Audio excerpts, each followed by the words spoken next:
प्रत्येक व्यक्ति को किसी न किसी प्रकार की निर्बलता अवश्य होती है। जैसे कोई बहुत तेजी से दौड़ नहीं पाता तो कोई अधिक भार नहीं उठा पाता, कोई असाध्य रोग से पीड़ित रहता है तो कोई पढ़े हुए पाठों को स्मरण में नहीं रख पाता। ऐसे अनेकों उदाहरण और भी हैं। क्या आप किसी ऐसे व्यक्ति को जानते हैं जिसे सब कुछ प्राप्त हो और हम जीवन की उस एक निर्बलता को जीवन का केंद्र मानकर जीते हैं? इस कारणवश हृदय में दुख और असंतोष रहता है सदा। निर्बलता मनुष्य को जन्म से अथवा संजोग से प्राप्त होती है, किंतु उस निर्बलता को मनुष्य का मन अपनी मर्यादा बना लेता है। किंतु कुछ व्यक्ति ऐसे भी होते हैं जो अपने पुरुषार्थ और श्रम से उस निर्बलता को पराजित कर देते हैं। क्या भेद है उनमें और अन्य लोगों में? क्या आपने कभी विचार किया है? सरल सा उत्तर है इसका। जो व्यक्ति निर्बलता से पराजित नहीं होता, जो पुरुषार्थ करने का साहस रखता है हृदय में, वो निर्बलता को पार कर जाता है। अर्थात निर्बलता अवश्य ईश्वर देता है, किंतु मर्यादा मनुष्य का मन ही निर्मित करता है। स्वयं विचार कीजिए।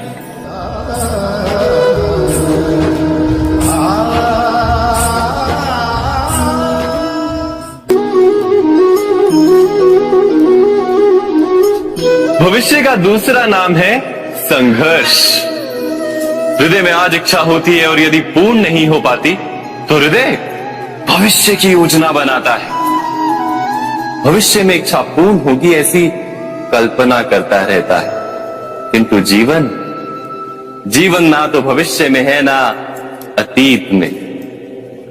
जीवन तो इस क्षण का नाम, अर्थात इस क्षण का अनुभव ही जीवन का अनुभव।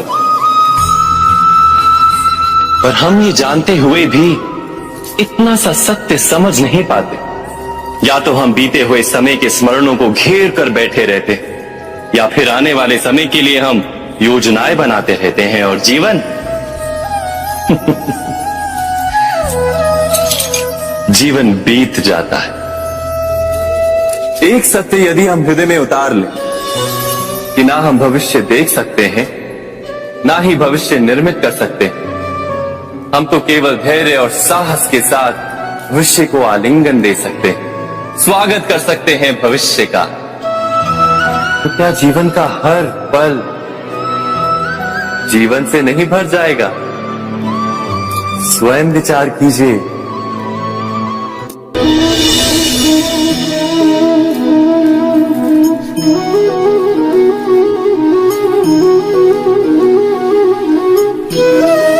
ज्ञान प्राप्ति सदा ही समर्पण से होती है, ये हम सब जानते हैं। किंतु समर्पण का वास्तविक महत्व क्या है? क्या हमने कभी विचार किया? मनुष्य का मन सदा ही ज्ञान प्राप्ति में विभिन्न बाधाओं को उत्पन्न करता है। कभी किसी अन्य विद्यार्थी से ईर्ष्या हो जाती है, कभी पढ़ाए हुए पाठों पर संदेह जमता है और कभी गुरु द्वारा दिया गया दंड मन को अहंकार से भर देता है। नहीं, क्या ऐसा नहीं होता? न जाने कैसे कैसे विचार मन को भटकाते हैं और मन की इसी अयोग्य स्थिति के कारण हम ज्ञान प्राप्त नहीं कर पाते। मन की योग्य स्थिति केवल समर्पण से निर्मित होती है। समर्पण मनुष्य के अहंकार का नाश करता है, ईर्ष्या, महत्वाकांक्षा आदि भावनाओं को दूर कर हृदय को शांत करता है और मन को एकाग्र करता है। वास्तव में ईश्वर की सृष्टि में ना ज्ञान की मर्यादा है ना ज्ञानियों की। गुरु दत्तात्रेय ने तो गाय और श्वान से भी ज्ञान प्राप्त कर लिया था। अर्थात विषय ब्रह्म ज्ञान का हो या जीवन के ज्ञान का या गुरुकुल में प्राप्त होने वाले ज्ञान का, उसकी प्राप्ति के लिए गुरु से अधिक महत्व है उस गुरु के प्रति हमारा समर्पण। क्या ये सत्य नहीं?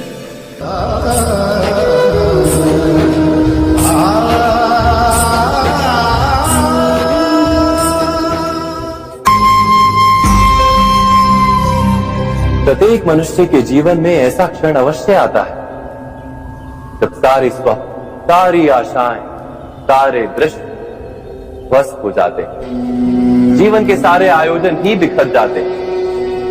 एक और धर्म होता है और दूसरी ओर सुख। इसी को धर्म संकट कहते हैं। जब धर्म का वहन ही संकट हो और धर्म का त्याग ही सुख।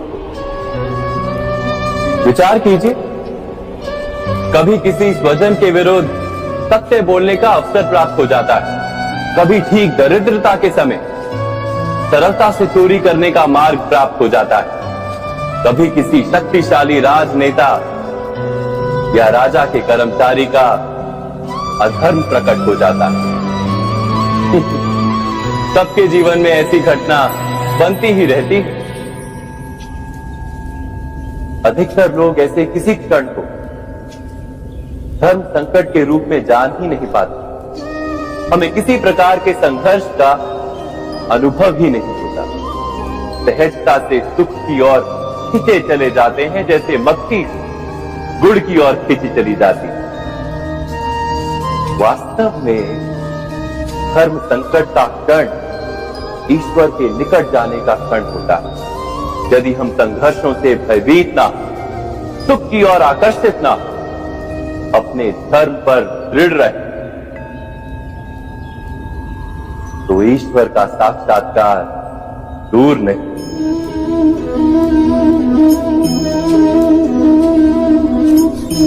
पवन से युद्ध करने वाला पत्ता यदि पेड़ से गिरता है तो भी आकाश की ओर उठता है।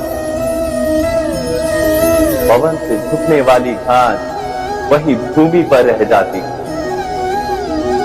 अर्थात धर्म संकट से यदि हम संकट को ही टाल दें तो सुख तो मिलता है, जीवन बढ़ता है, किंतु क्या चरित्र नहीं टूटता? क्या आत्मा दरिद्र नहीं हो जाती?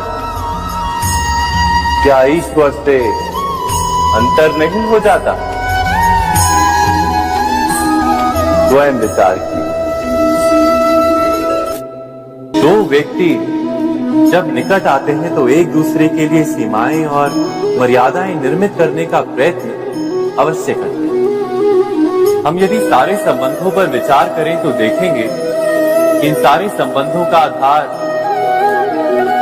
यही सीमाएं हैं जो हम दूसरों के लिए निर्मित करते हैं। और यदि अनजाने में भी कोई अन्य व्यक्ति इन सीमाओं को तोड़ता है तो उसी क्षण हमारा हृदय क्रोध से भर जाता है।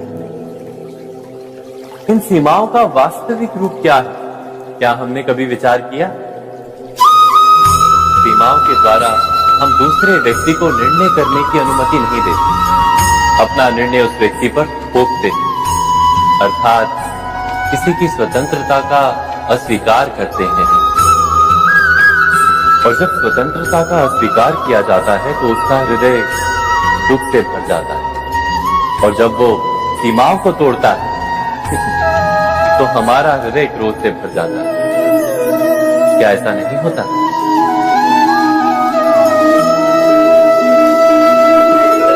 पर यदि एक दूसरे की स्वतंत्रता का सम्मान किया जाए तो किसी मर्यादाओं या सीमाओं की आवश्यकता ही नहीं होती। अर्थात जिस प्रकार स्वीकार किसी संबंध का देह है, क्या वैसे ही स्वतंत्रता किसी संबंध की आत्मा नहीं? स्वयं विचार कीजिए। सबके जीवन में ऐसा प्रसंग अवश्य आता है कि सत्य कहने का निश्चय होता है हृदय में, किंतु मुख से सत्य निकल नहीं पाता। कोई भय मन को घेर लेता है। किसी घटना अथवा प्रसंग के बारे में बात करना या फिर स्वयं से कोई भूल हो जाए उसके बारे में कुछ बोलना, क्या ये सत्य है? नहीं, ये तो केवल तथ्य है। अर्थात जैसा हुआ था वैसा केवल बोल देना सामान्य सी बात है। किंतु कभी कभी उस तथ्य को बोलते हुए भी भय लगता है। कदाचित किसी दूसरे की भावनाओं का विचार आता है मन, दूसरे को दुख होगा ये भय भी शब्दों को रोकता है। तो ये सत्य क्या है? क्या हमने कभी विचार किया है? जब भय रहते हुए भी कोई तथ्य बोलता है तो वो सत्य कहलाता है। वास्तव में सत्य कुछ और नहीं, केवल निर्भयता का दूसरा नाम। और निर्भय होने का कोई समय नहीं होता, क्योंकि निर्भयता आत्मा का स्वभाव है। अर्थात क्या प्रत्येक क्षण सत्य बोलने का क्षण नहीं होता?